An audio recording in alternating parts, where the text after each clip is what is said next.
Thank you, Jackie. Jackie's been here a couple of times, and I should know her last name, Jaqui Mulvenna. And she has such a dear story tonight. I'm really excited for her story because we've heard a lot of different stories from her, and this one just has, I don't know, it just hit me in the heart. And it's a lovely story to step into the holiday season with. So please give it up for Jaqui Mulvenna.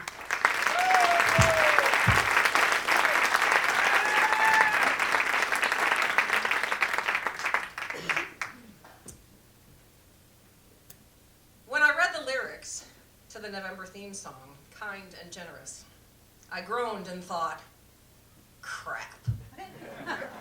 I'm not grateful. I've been sick going on 6 months, since the end of May and a trip to Annapolis. Summer sucked, now fall. Taking steroids, being told to rest for months, my ass got wider and I was bitter. But when I forced myself beyond the fog of Sudafed and Mucinex, stories of kindness and generosity broke through. For example, 20 plus years ago, I tried too hard to throw a funny bridal shower. I bought gag gifts for the prizes. You know, for the bride who has everything, here's an instructional adult video for an act still illegal in many states. Can you say awkward? That's me. In contrast, the bride was all class. She walked in with something I'd never heard of, a hostess gift. I was blown away at receiving a gift, never mind it being a beautiful crystal vase.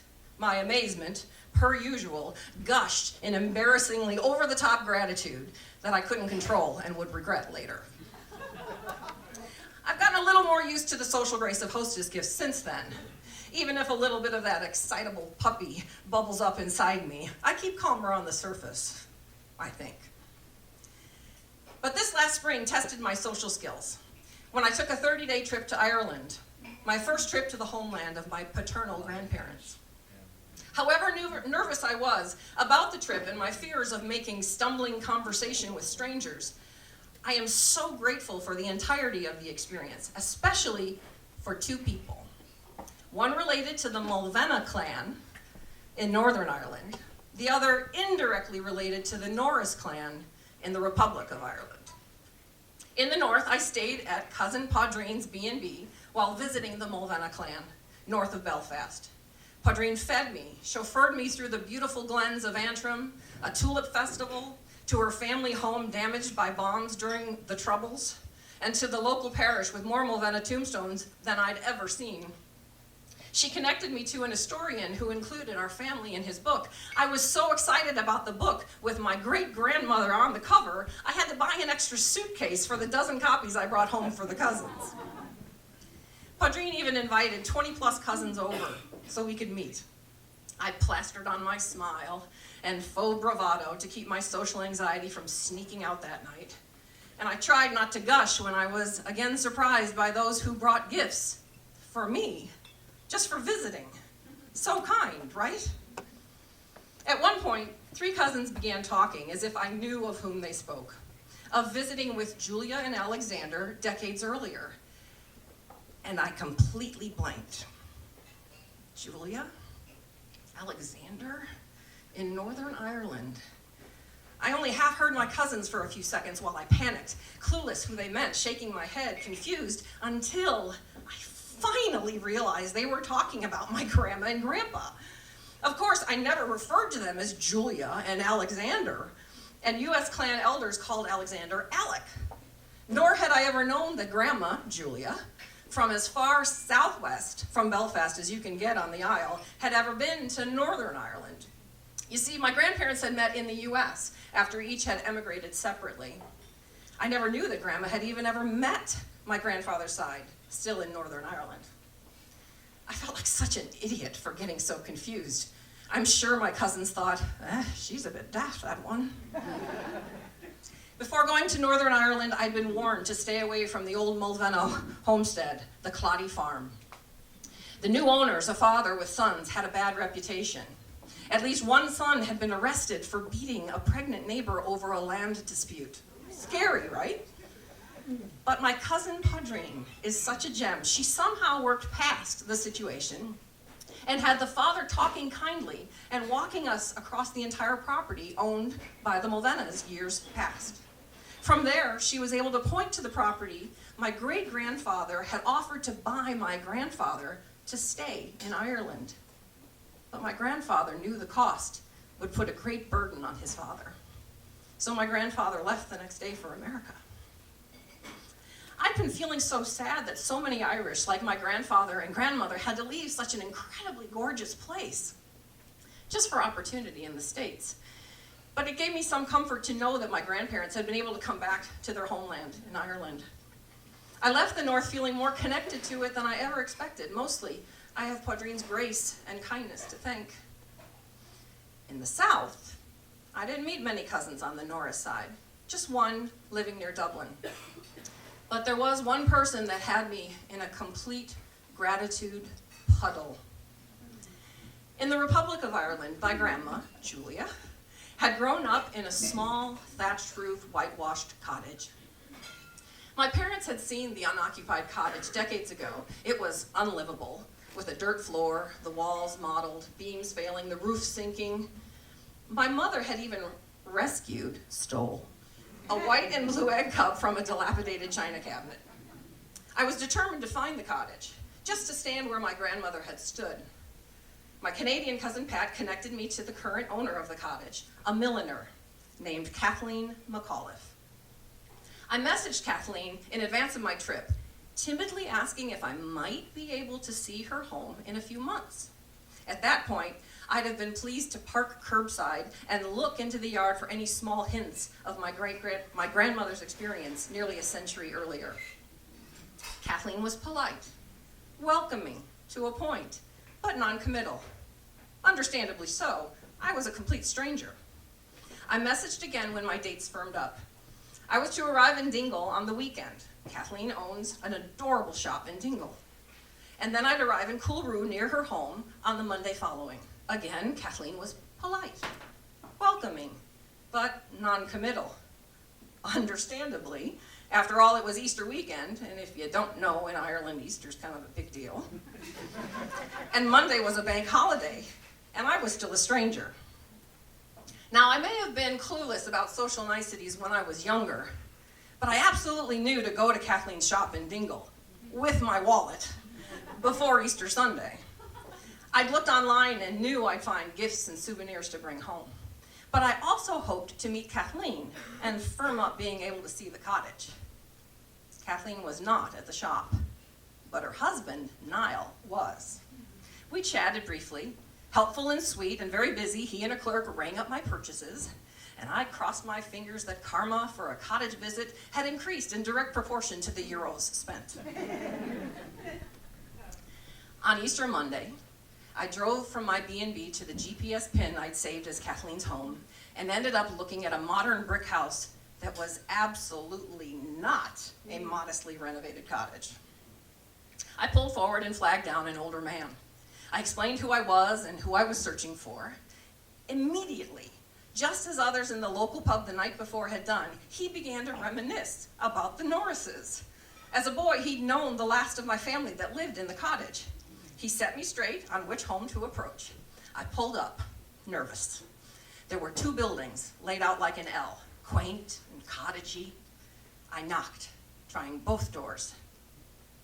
No one was home. I didn't want to appear like a stalker in their front yard should they come home, so I messaged Kathleen from the car and wandered off to visit Grandma's town of Castle Gregory and beyond. Finally, at Castle Gregory Beach, I received a response to my message. With the hope of a child, I scrolled to see that Kathleen was so sorry. She'd left her home and workshop to work elsewhere, while the man I'd met outside her home was tearing out trees. It crushed her to no end that her view was going to be lost to new construction. I slowly deflated with the news too. But then I read further. She would be home later. She had pictures. Would I come to tea at 3? Oh my God, come to tea at 3? I'd just been invited to tea at my grandmother's childhood home. Oh my God, social graces. What do I do? What will I say? How nervous will I be? What do I bring? Gag gifts and an adult video will not do. For the next couple hours, I continued to tour the area and found muffins and biscuits at a village convenience shop. Back to the cottage, I pulled up just as Niall and his tall, lanky son Finn were leaving to surf. They waved, and I again approached the cottage's front door. Kathleen answered with a smile and invited me inside. A tour revealed it had remained a small cottage, albeit updated, but artsy, cozy, with elements of the original restored. Then, over tea, Kathleen pulled out a photo album which showed their renovation from start to finish. Pictures just like the rundown cottage my parents had taken decades before to the now sweet home. Kathleen pointed to a large dark wooden beam in an old picture, then pointed to where it stands today. In another picture, she pointed to a worn-down, broken china cabinet, the same cabinet my mother had rescued the china egg cup from decades before. And then Kathleen pointed to where the refurbished cabinet stands today. Throughout the remodeling pictures were images of her family, working to make their home from the remnants of my grandmother's home. Images of Kathleen and Niall raising young Finn to the man he is today. And as I flipped pages of pictures, I felt how loved the home was, how much their family had poured into making this their home. Their warmth poured into me, mixing with all the wonder and love I had, knowing I was somehow in the presence of my family too. And I was so very thankful. Revisiting the generosity and kindness I received from others on my trip has banished most of my bitterness at being ill. And while I'll never take my health for granted again, I'm going to start planning my next big trip to meet new people and experience more growth opportunities in hopes that my awkwardness continues to be overcome by the grace of others. Thank you.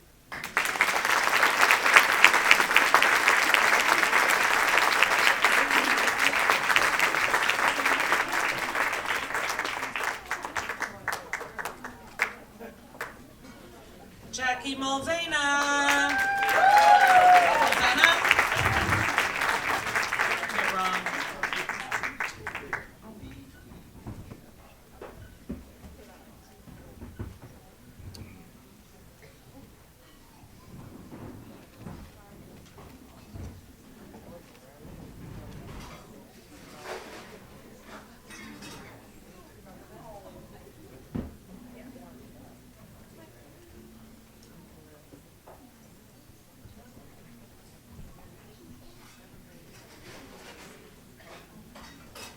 I need you guys to help me with this one too.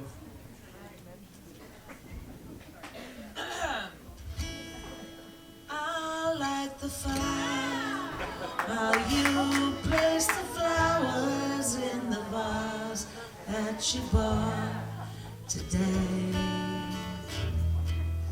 Stand by the fire for hours and hours, listen to you play your love songs all night long for me, only for me. Come to me now, rest your head for just 5 minutes, everything is done. Somebody sing louder, because I don't. Such a cozy room, the windows are illuminated by evening sunshine. Through them fiery gems for you, only for you. Our house is a very, very, very fine house with 2 cats in the yard. Life used to be so hard. Now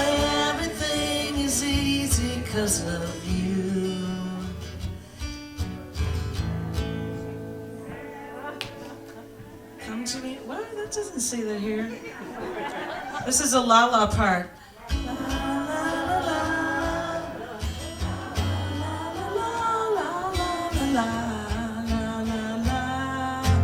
Okay, everybody. Our house is a very, very, very fine house with 2 cats in the yard. Life used to be so hard. Now that everything is easy 'cause of you. I'll light the fire while you place the flowers in the vase that you bought today.